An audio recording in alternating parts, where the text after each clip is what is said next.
Hi, welcome back to your virtual learning space. This week we're going to cover zones, which is about mapping time. If you learned something interesting, please go teach somebody immediately. Are we all ready to go? Can we get a thumbs up? Yes, cool. All right, so zones. Zones are about planning and they're broken down with frequency of visit. So, how much are you going to be in this zone in your house, this area of your property? And we place elements based on the frequency that they require. So, in zone zero, our home, there is no frequency of visits. We are always in there, right?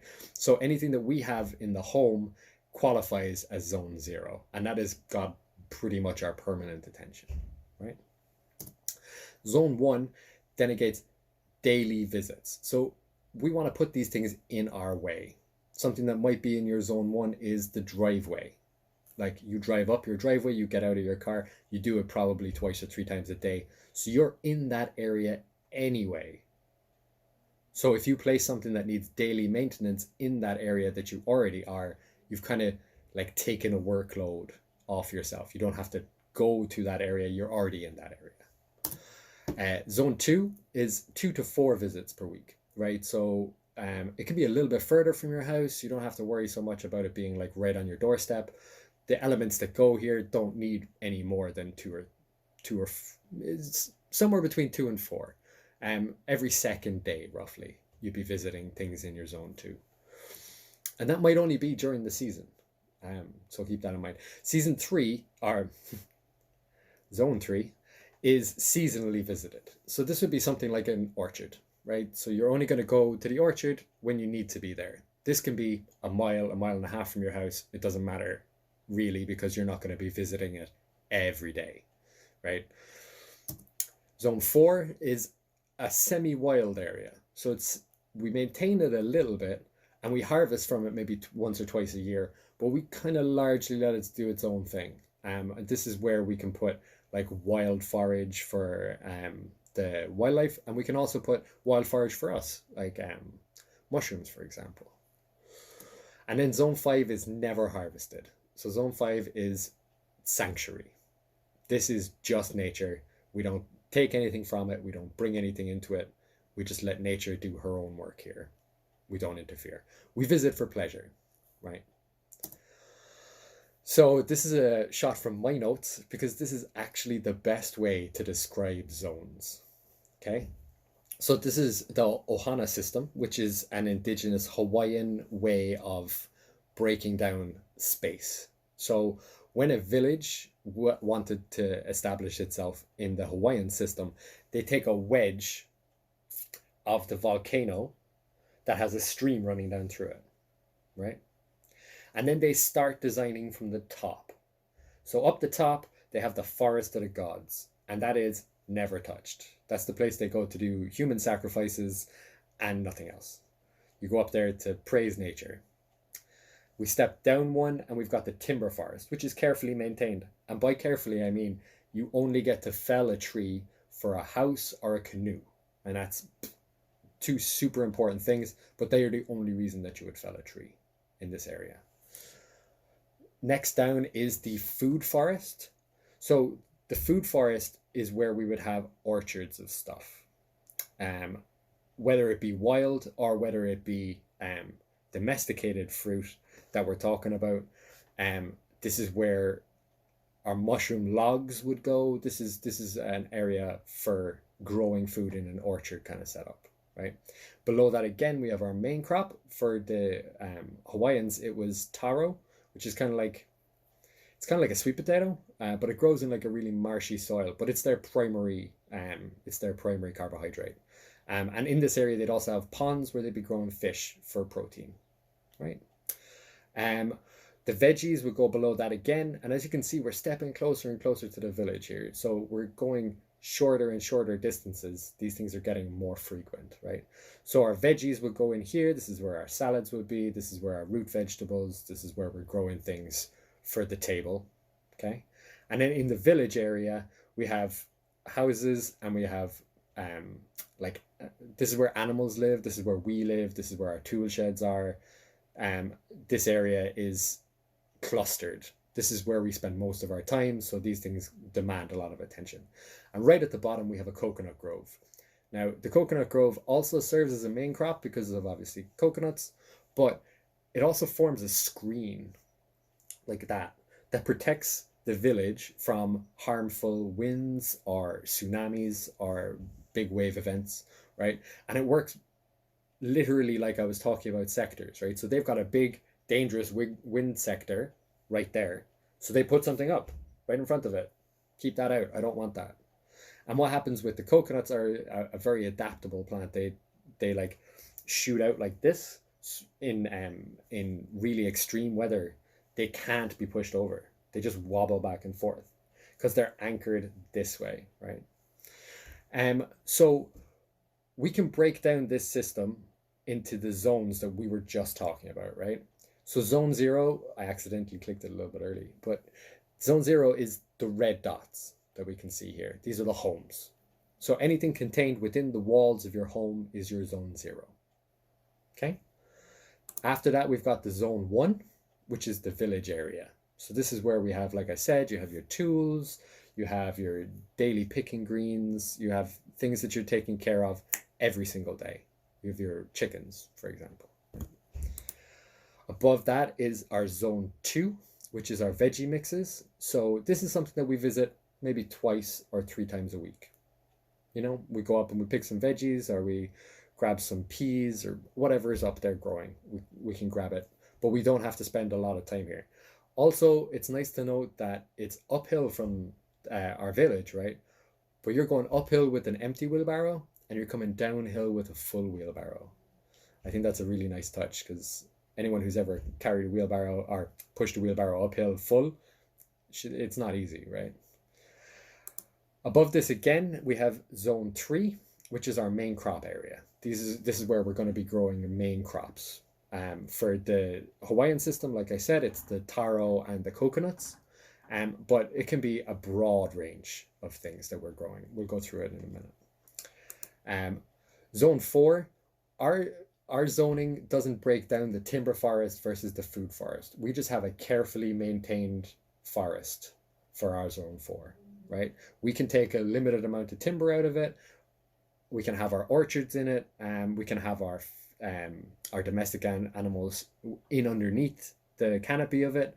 This is an area that is carefully maintained, but semi-wild. It's kind of left to do its own thing to a certain degree. And then we have zone 5, which is the forest of the gods. The idea is you never touch it. You only go there to enjoy the nature. Does that make sense to everybody? Cool, good to know. Right, so what's in these zones? Let me say, like, straight off the bat, all zones do not need to be in any design. So if you have an apartment and you've got a tiny balcony, you've more than likely got a zone 0 and a zone 2, maybe. Maybe you've got like a little corner where you like to have a little bit of sanctuary, and that's your zone 5, right? This is the extent of the zones that you need to have on your property. On my property, I've got zones 1 through 4, and it's only 190 square meters. So there is room for zones, but you also are not obliged to use all the zones, right? So zone 0 is the home, like we've been talking about, right? Here we've got indoor pets, plants and animals. We've got power generation, and we've got waste streams. So we've got waste going out of our house that we determine as waste, but plants would consider food. So like the water from washing plates off or from washing cutting boards off can be used to water the plants, because it's already kind of full of bits and pieces. There's little bits of nutrients in there and stuff like that from you cleaning the veggies or whatever. All that water can be used as long as we don't introduce nasty chemicals. So you can buy specific dishwashing liquid that is like plant friendly, but then you're talking about like a larger grey water system, and that's a little bit more complex. I'm just talking about like small, simple solutions. So that water isn't wasted down the drain. It's now being used to water your garden. right? So in my zone 0, I have solar panels, like we saw on the roof, and I've got microgreens. So I'm growing like teeny teenies, but they're super tasty. Dave will agree. He's tried them. So then we've got zone 1, right? So zone 1 is our daily visits. We've got picking greens, we've got composting in work areas, and we've got our animals. This is where we overnight our animals. This is where we keep them when we want them to be safe. They're close to us, and their houses are there for our daily visits, right? The composting, obviously you want your composting to be as close to your kitchen as possible. You know, stuff going out into the kitchen, right? And your picking greens, that includes your herbs. So like anything that you're going to be going at every day wants to be in your zone 1, right? So in my zone 1, we have the pollinator box out the front, and we have a pond. Like I said, my dad loves his koi, right? So here's the back door of my house. You can see there on the deck, we have roses. The roses are growing up there all around the deck edge. Pollinator fodder. Pollinators love roses. And on the right hand side, we can see the side of the pond, and there's a better shot in a second. So we've got that pollinator box out the front. The hopefully we'll bring in loads of lovely little butterflies and bits and pieces. And then this is the pond from the other angle. You can see like it's huge, and there's 14 koi in there at the moment, and one of them is, I'm not joking, like this big, massive yolk. He really loves them. I wish he loved me as much. So zone 2 is 2 to 4 visits per week. This is where we've got our main crop. We've also got our large animal grazing. So like if we've got a cow or a goat or a sheep or any combination of those, we have to have larger areas for them to graze. Makes sense? We're keeping them in their houses in zone 1, but in zone 2, that's where they go out to graze. And then this is also where our veggies are. Like I said, this is like a 2 to 4 visits per week. So in my zone 2, I've got berries and peas, and I've got a potato bag. This is the back of the pond. You can see here, that's the water filter, the tall kind of cylindrical thing. We have a natural water filter that me and my dad made. And then on the ground, right next to it, you can see the strawberries, right? So the next picture I think is a little bit clearer. We've got the potato bag on the right there, just beside the shed door, because we want to be checking on that every couple of days. Once we see like a little head come up out of the soil, we want to bury that so that the potato's like, oh, I've got to keep going. And it drops a load of potatoes and it grows up again. And you want to keep covering it so that it keeps dropping layers of potatoes. At the end of the season, you harvest the bag. It's a very simple method for growing potatoes, very effective. So then we've got the berries and the peas in this shot. It's not as clear as I'd like. So say like in the first third, we've got the berries. You can see they've got like a little bamboo stand coming up from them, or the peas, they've got like a little bamboo stand coming up from them. That's going to point them onto the wall so that they can climb up and do their thing.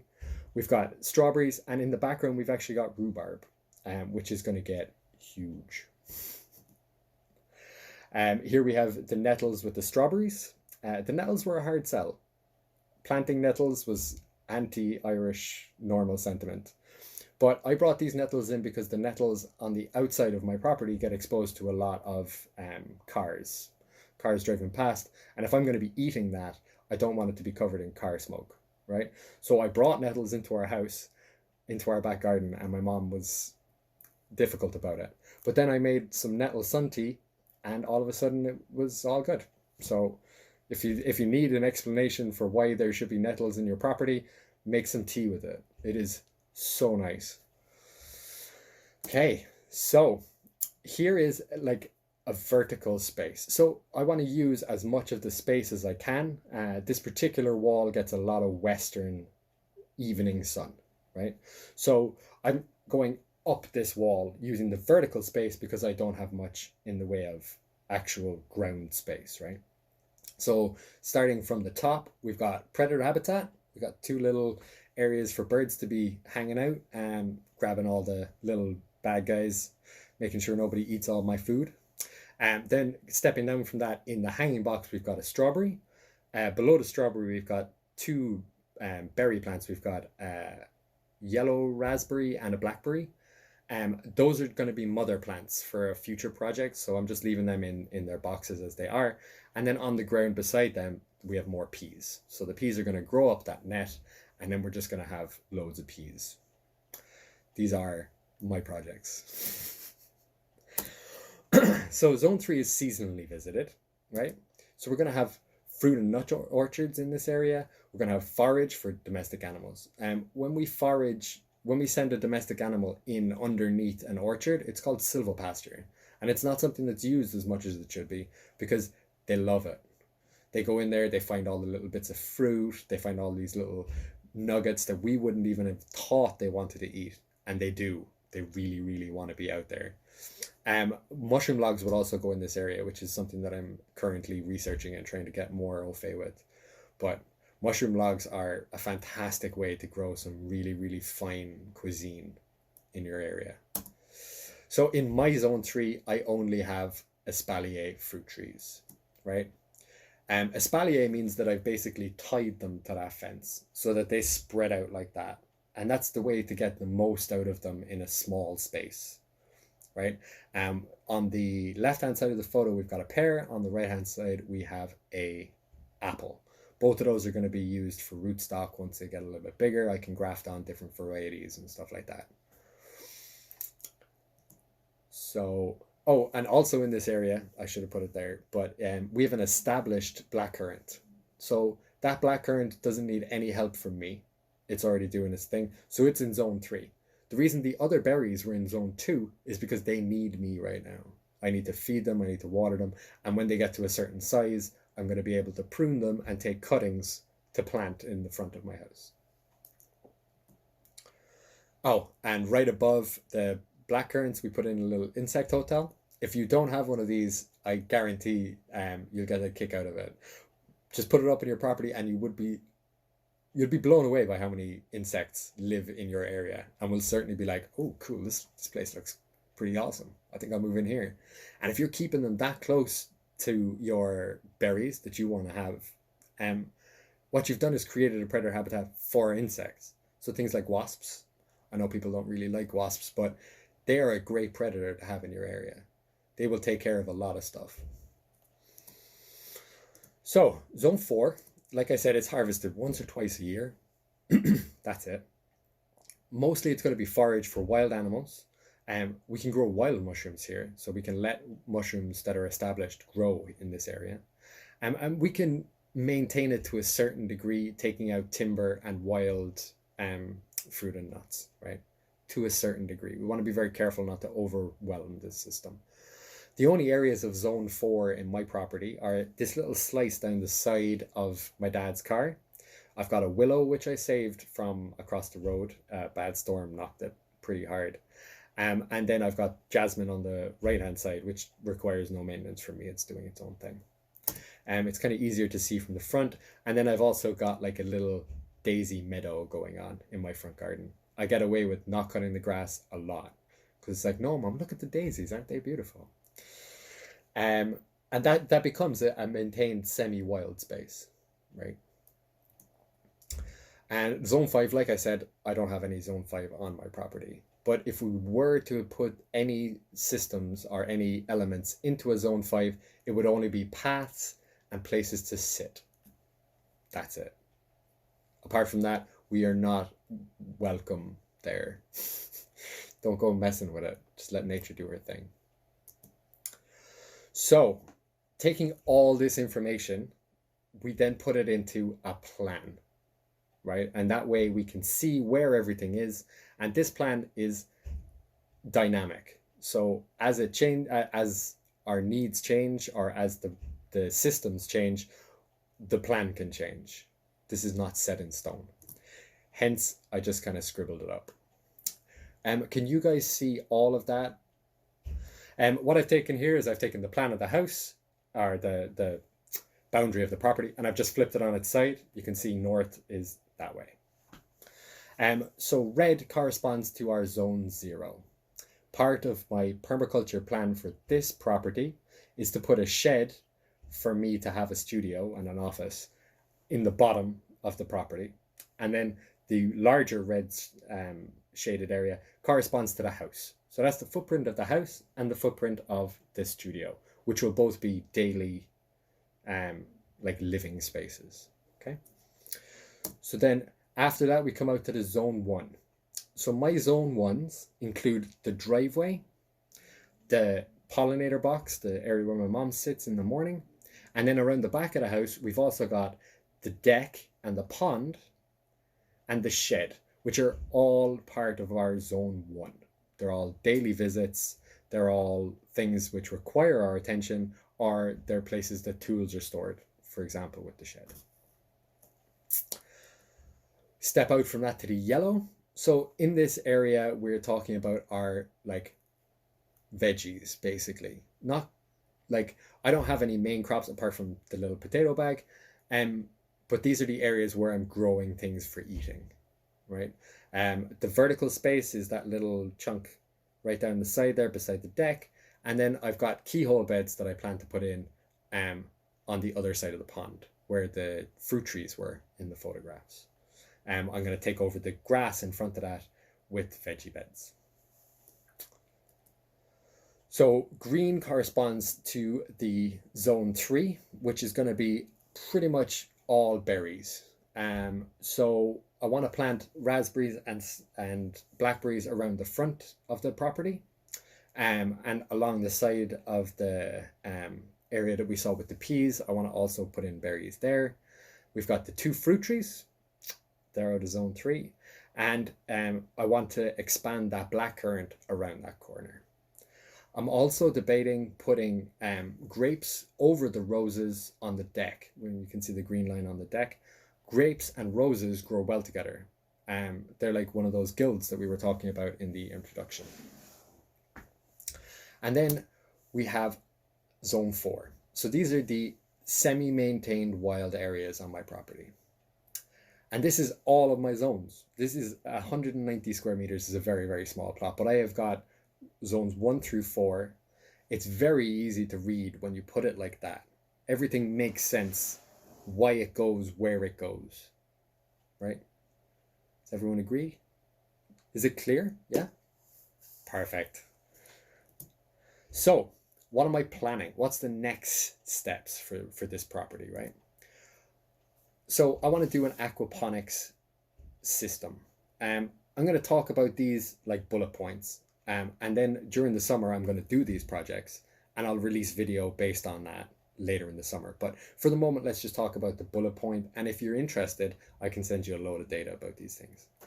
Aquaponics is going to use the manured water from the pond. Remember I said there was a bypass valve on my filter. I can just take the water out of the pond with all the goodness in it, and the plants will love that. So that goes into a growing medium, and then subsequently I grow things like salad veggies with that water, and like pretty much no other input. I want to do a herb spiral around the front, right beside where my mom has her sitting area. I want to do a big herb spiral right out the front, just because it's kind of a nice thumbs up for people driving by, right? If you're driving by and you're a permaculturist, you see a herb spiral, like, friends, new family. I have a lot of plans for it. I haven't really cleared it with the parents yet, so we'll see how that project goes along. Veg. So this is a term that Jeff Lawton coined. It's like a food hedge. So instead of just having a hedge which is blocking your area, giving you privacy or whatever, why not grow some food on it, is the logic. And he called this idea of veg. So there's a very standard green hedge going around the outside of my property, or going around the outside edge of the property. And what I'm going to do is I'm going to grow the blackberries and raspberries that I'm maturing in the container. I'm going to grow them on the inside of that edge so that they're getting maximum protection from the wind from the hedge that's already there. And they also get the opportunity to grow tall and give us loads of food on the inside of our property, not on the outside of our property. Keyhole beds are a really nice way to wrap an edge. So when we're designing veggie beds and stuff like that, 90% of the time we don't think about the wasted space that is path. So if we want to break down an area into the maximum amount of space, we want to use keyhole beds, which is literally like a key shape going into the middle of a circular bed, right? So that when you stand in the middle of the keyhole bed, you can reach all of the plants around you without having to move. It's a really effective way to plant. And like I said, I'm going to release videos on all of these projects as I do them. And my office is my top priority for this summer. So as that project comes together, I'll also release video on that. And if you learned something, please go teach somebody immediately. Thank you so much for watching. Stay tuned. In the next video, we're going to dive into Zone 0. This is what you can do in your home to make your life easier.